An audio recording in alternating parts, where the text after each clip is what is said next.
মহানগৰীৰ মাছখোৱাস্থিত প্ৰাগজ্যোতিষ সাংস্কৃতিক প্ৰকল্প প্ৰাংগণত কবি নীলমণি ফুকনৰ ৯৪ সংখ্যক জন্মদিন উদযাপন। জন্মদিন উপলক্ষে কবিতা গধূলিৰ পোহৰ ৰং তুলিকাৰ বিন্যাস শীৰ্ষক অনুষ্ঠানৰ আয়োজন কৰা হয়। এই অনুষ্ঠানত উন্মোচন কৰা হয় নীলমণি ফুকনৰ সিংহলী ভাষালৈ অনুবাদ কৰা কবিতাৰ সংকলন ইকোজ অফ আছাম। নীলমণি ফুকনৰ ২০টা কবিতা সিংহলী ভাষালৈ অনুবাদ কৰিছে শ্ৰীলংকাৰ প্ৰখ্যাত সাহিত্যিক তথা কবি অজন্তা সেনেভিৰত্নই।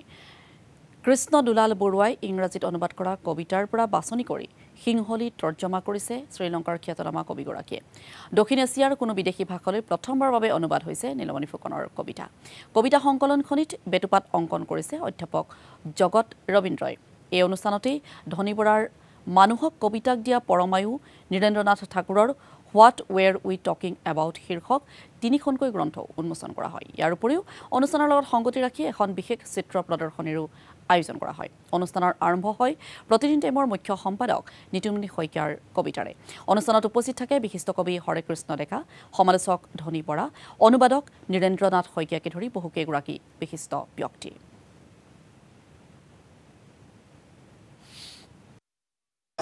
আমি আসলতে তেখেতৰ উপজা দিনটোত সৃষ্টিৰ কথাই চিন্তা কৰোঁ সদায়, কাৰণ দেউতাই সৃষ্টি আৰু ভাষা তেখেতে সদায় গোটেই জীৱনটো সৃষ্টিৰ লগতে কাম কৰি থাকিলে।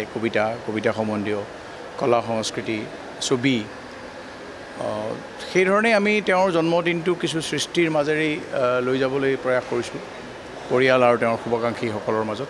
আৰু তাৰেই এইবছৰ আমি তেখেতৰ অনুপস্থিতিত তেখেতৰ অবৰ্তমানত তেখেতৰ তৃতীয়টো জন্মদিন আমি শুভাকাংক্ষীসকলৰ লগত পাতিবলৈ চেষ্টা কৰিছোঁ আৰু তেওঁক জীয়াই ৰাখিবলৈ তেওঁলোকৰ মাজত। সেয়াই আমাৰ প্ৰয়াস।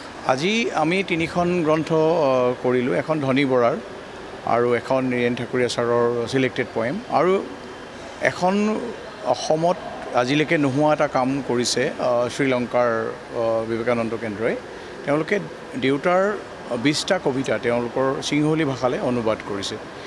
তেওঁলোকে তাত অলৰেডি প্ৰিণ্টত দিছে, কিন্তু আজিৰ দিনটো আহি নাপাবৰ কাৰণে আমি ইয়াত আনুষ্ঠানিকভাৱে সেই কিতাপখনো উন্মোচন কৰিছোঁ।